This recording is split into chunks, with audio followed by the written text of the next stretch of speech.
first lecture on rotational motion, or I can say the motion of system of particles and rigid bodies. We are going to deal in detail of this. We have to talk about the rigid body. Before going into detail of the chapter, we have to learn few terms with us. First term with you is what do we mean by a particle?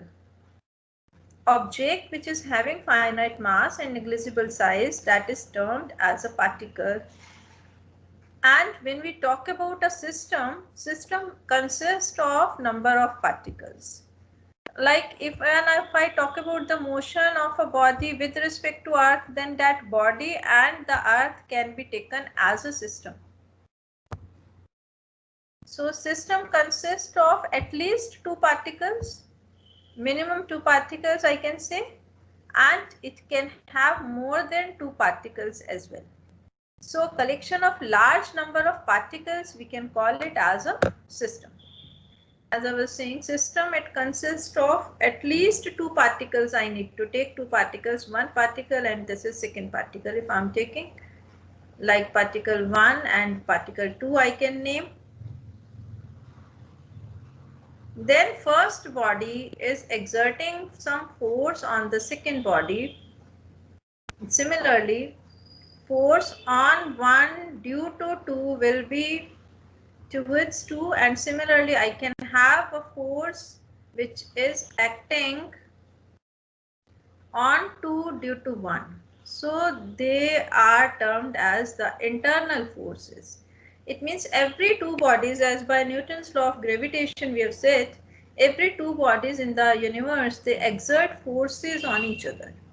And those forces, mutual forces which are exerted on each other, they are termed as the internal forces. But if I want to move a body system, then I have to apply some outside forces also. Those outside forces, we are calling it as the external forces. So I may come across all these terms during the lecture, like particle, system, internal forces and external forces. So talk about the center of mass of the system. This is 2 particle system with me. Then if I join the line joining their centers, then if both the bodies, they are of same mass, size is same, then their center of mass may lie in the geometrical center of that system. So what is the need? Why do I study the center of mass? Because that is making the things easy for us.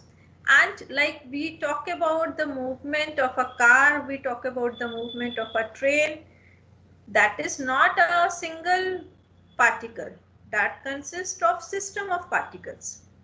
So a body which is consisting of particles, then what it is that we have to consider a single point on that body which moves in the same way as your system is moving. That point where we consider the whole mass of the body to be there, that point we call it as the center of mass of the system of particles. And of course, if we take the help of center of mass of the system of particles, then to study the motion of the bodies, it becomes easy with us, because we cannot consider all the particles of that system individually to study the motion of that body.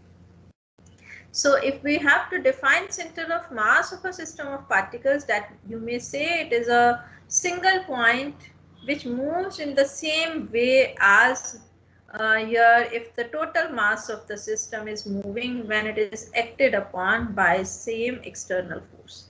So this is the definition for the center of mass. It is simply taken to understand the motion of the bodies. When we are talking about the motion of the bodies in this universe, then it becomes easy if we consider the body as a point object. That was said by Newton's law of gravitation also. Though earth is not a point object, it consists of number of particles. So we consider the center of mass of the earth to be the point where the whole mass of the body is supposed to consider. That is not actually there, That is of course hypothetical point I can say, but that is helping us to study the motion of the body. So if I'm studying the motion of that single point, or I study the motion of the whole body, if same external force is applied, so motion should be in the same way. It means it should be moving in the same way as a single particle having the total mass of the system when it is acted upon by the same external force. So this is simply to understand the motion of the bodies in a easy way. Similarly, I can come with the term of center of gravity. Center of gravity and center of mass, these are two different terms with us. But at times when we talk about the uniform bodies, like if I talk about points which are lying in the form of a triangle, then the centroid can be taken as the center of mass. That is a geometrical center. Geometrical center of the body, like if I'm taking a circle, then the center of this ring can be taken as the center of mass. If I take the sphere, then also center of that spherical body is taken as the center of mass. So for the uniform distribution, and that is the reason why we consider the earth to consist of uniform density, because then center of the earth will behave like the center of mass. Now for the uniform bodies, even center of gravity and center of mass, they can also come same, but they both are not the same terms. You have to define center of gravity. This is the point at which the resultant of the gravitational forces on all the particles of the system act. Like if I'm having this pen, I make it stand like on a single point. By the effect of gravity, I will not be able to do, but I can fix it. So if I'm having any irregular laminae with me, I can make that laminae to stand on a single point. So at what single point I can make the body to stand, that single point where all the gravitational forces of the system act, or we can say the whole weight of the body can be assumed to act. That single point we will be calling it as the center of gravity. It means I'm able to balance at that single point any body taken here on the earth. So because you know, weight is the force which is acting towards the center of earth. So that point we have to take, and that point will act as the center of gravity. Find a point on this lamina where I can make this lamina stand, means rest, when here working on the earth. That single point I will be calling it as the center of gravity. But when I have to find the center of mass, then I have to divide this lamina into equal parts. I have to mathematically calculate the center of mass of that system. So of course, experimentally you can find center of gravity very easily. With the help of mathematics, we want to find the center of mass of a two-particle system. Because I have said it is easiest thing with us to consider a two-particle system with us and then do the calculations, and those calculations we can extend to the n-particle system. So these are two particles I have taken at positions A and B as shown in this diagram. I am considering the masses to be different, m1 and m2. Of course, special cases can be taken when masses can be same, then it will lie at the center. All those can be taken as the special cases. I'm considering the position vector for this A point is R1, position vector for B point is R2, and I'm assuming that here at this point, I may call it as the P point. At P point, the center of mass of the body is there. And if I join this P point with the origin, then I get the position vector which is RCM. It is a position vector for the center of mass. Now I know the position vectors R1 and R2 because I am fixing those points over there. I simply want to find the RCM, it means position vector for the center of mass of this two-particle system in terms of R1 and R2. This is my aim. So if I say that these two bodies are there in the universe, and I'm applying some forces F1 and F2 on these bodies, then by the application of the force, the body may move with some velocity, say v1, this body moves with velocity v2. Then you can write v1, it is given by rate of change of the position vector, that is dr1 by dt. And if I want to write acceleration, acceleration is given by dv1 by dt, rate of change of velocity. But velocity is rate of change of position or the displacement. I can say with origin, the displacement vector can be taken as r1. So whatever way you can define the things. So I can write it as double derivative of this position vector, that is d2 r1 divided by dt square. Similarly, for second particle, you can write v2, it is equals to dr2 divided by dt. Or I can say the acceleration, of course this acceleration is a vector quantity. So you can put the vector sign. Acceleration a1 is d2 r1 by dt square. On the same line, so I am getting a2, it is equals to d2 r2 divided by dt square. These are the values for the accelerations. Now if I suppose that the whole total force which is acting at single point, then motion has to remain the same according to the definition of center of mass. So if I am applying the force F here, which is equals to F1 plus F2, and then this body will move with some acceleration, say A, or I can write it as ACM, then I can say that your F will be equals to F1 plus F2. But if you go otherwise, see here, if F1 is the total force acting on the first particle, but internal force F12 is also acting because of the second particle. Similarly, force here F2, which is equals to F2 external plus F21.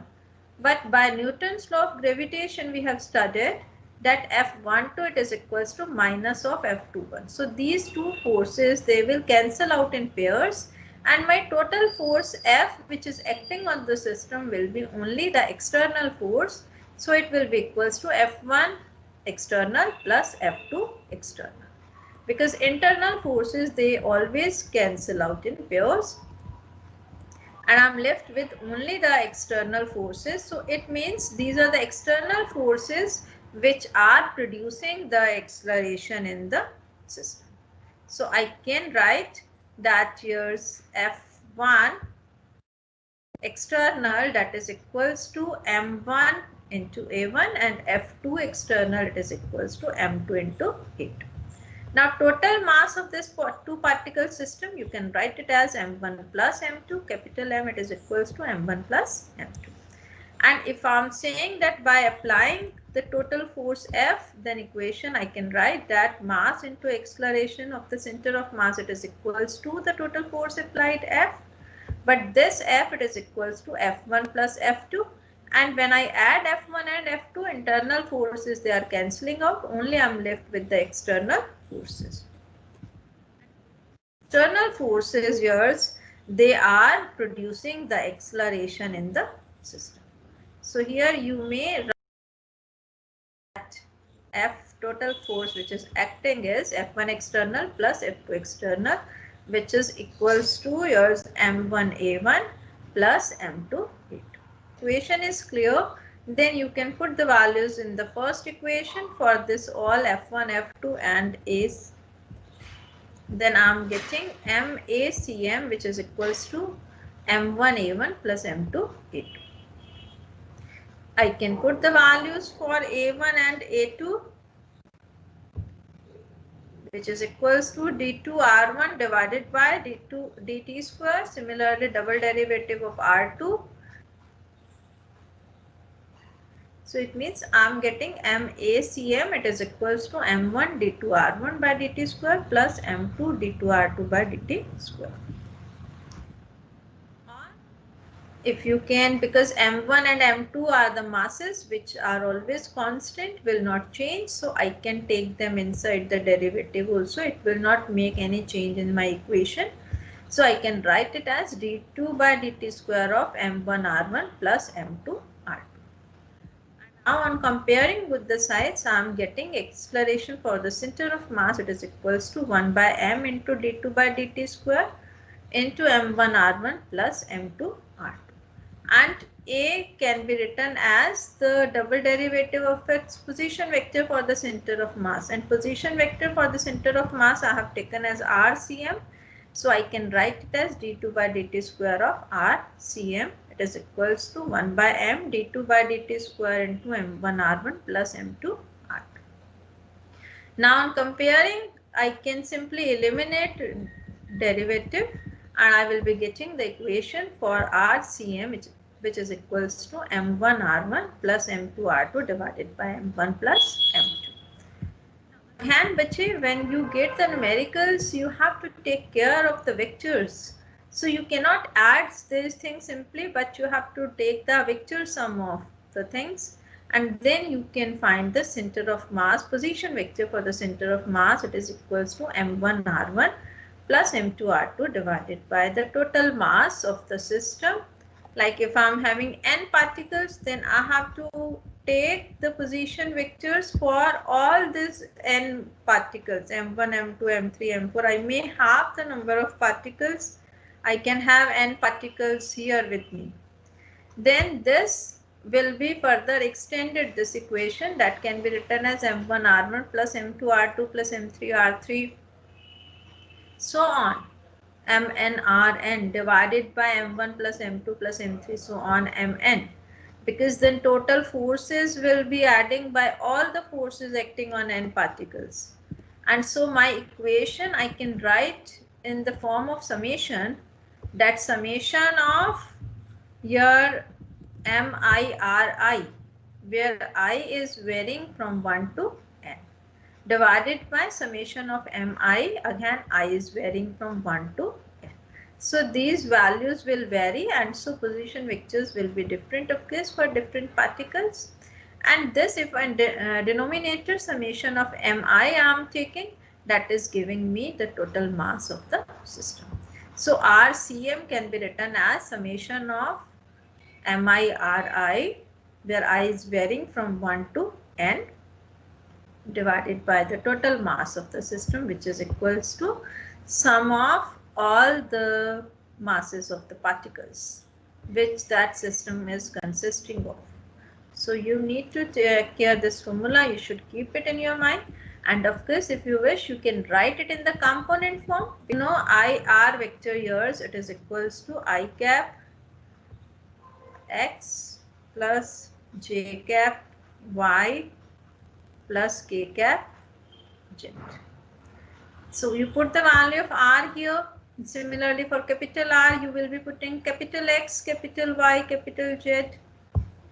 Then you compare, then I on both sides will cancel. I'm left with x cm. It is equals to summation of mixi divided by capital M. Similarly, if I want to find the y coordinate for the center of mass, that will be equals to summation of miyi divided by the total mass. Simply on comparing, put the value of RCM, capital RCM and small r. You have to put the values. And then you have to compare. These three equations will be there. As for ZCM, it will be equals to summation of mi zi divided by capital M. Total mass is the capital M. Now, if I'm having a continuous body, because in nature I will not be counting the n particles. So I will be taking the continuous mass. And that is like I want to find the center of mass of this pen, then this is a continuous thing.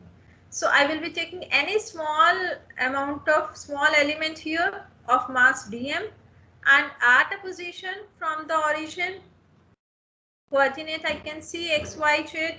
Then means, or in terms of r I can write integral of r dm, or if you want to write for x, y, z, you can write x cm. It is equals to 1 upon m integral of x dm. Similarly, y for the center of mass, it means summation is to be replaced by integration. YCM will be equals to 1 upon m integral of y dm. And ZCM, it is equals to 1 upon m integral of z dm. That dm is the mass of the small element. If you want to write collectively the equation for yours RCM, you can also write it as 1 upon capital M into R dm. So this your small r is the position vector. Here if you want to write Ri, that also can be done. So this is the formula with you. When I have the with me, then summation is to be replaced by integration. We have discussed conservation of linear momentum. Linear momentum is conserved if the board system is isolated, or I can say no external force is acting on the system. It means F external is 0. Internal forces already they are cancelling out in pairs, and external force is 0. So I will be able to get that MACM, it is equals to 0. Or I can say that acceleration for the center of mass is 0. Or I can say rate of change of velocity of the center of mass is 0. Or I can say that velocity for the center of mass, it is equals to constant. So it means the body, if I am applying some force on the body, then the center of mass of the body will move in the same way as it was initially moving. So center of mass, I can say motion of the center of mass, that remains constant. So in general, you may write this equation that RCM at a given time, it is equals to position of center of mass at 0 time plus velocity of center of the time. Simple equation, x equals to vt, so that is to be written in terms of the position vectors when I'm having in 2 or 3 dimensions, because you know rotational motion is the motion of the body in 3 dimensions. So whatever motion we have discussed in 2 dimensions, that is further to be extended for 3 dimensions. Simple numerical problem is there taken for you so that you can try more questions at your level. The question I'm reading: 3 masses 4 and 5 kilogram are located at the corners of an equilateral triangle of side 1 meter. Locate the center of mass of the system. So you have to draw the diagram first, of course, to understand the things. If I'm taking 3 particles, masses m1, m2, m3 are lying like this at the positions A, C and B, as I have named them. So I'm taking this at origin for my convenience. Otherwise you may take, and then you have to find the position of that particle. So this way it will become easy for me for this, because the x1 will be 0, y1, y coordinate will also be 0 for the first particle. Masses of the particles are given. For finding xcm, I have to see their positions. Like for first particle it is 0, for second particle it is the length of this triangle is given 1 meter. For third particle m3, it is coming half of this AC, it means 0.5 meter. So x1, x2, x3 I have calculated, and formula I know for xcm, that is equals to your m1 x1 plus m2 x2 plus m3 x3 divided by the sum of the masses. So you put the value of m1 x1 m2 x3 x2 and m3 x3. m1 and x1 is 0, m2 is 4, x2 is 1, m3 is 5, x3 is 0.5. So you put the values and solve it, you will be able to get the answer 0.54 meter. Similarly, when I have to find the y coordinate, you have to see for all the 3 particles. For the first particle, y1 is 0. For second m2 particle, y2 is also 0, because these both the particles are lying on the x-axis, so their y coordinate is 0. For this third particle, you have to find this distance, which is equals to square root of 1 square plus 1 by 2 square. So I am getting root 3 by 2m for this particle y coordinate. Third particle, first and second particle y coordinate is 0. So you will be again putting the things in the formula for y, which is equals to m1 y1 plus m2 y2 plus m3 y3. divided by the sum of the masses. Again, you put the values and you will be able to get the answer for the YCM. The answer, you give the answer in this way, like x and y coordinate. Similarly, if all three coordinates are given, then x, y, z, all three can be calculated. It's in 2 dimension or it is in 3 dimension. So keep things up to this, beta.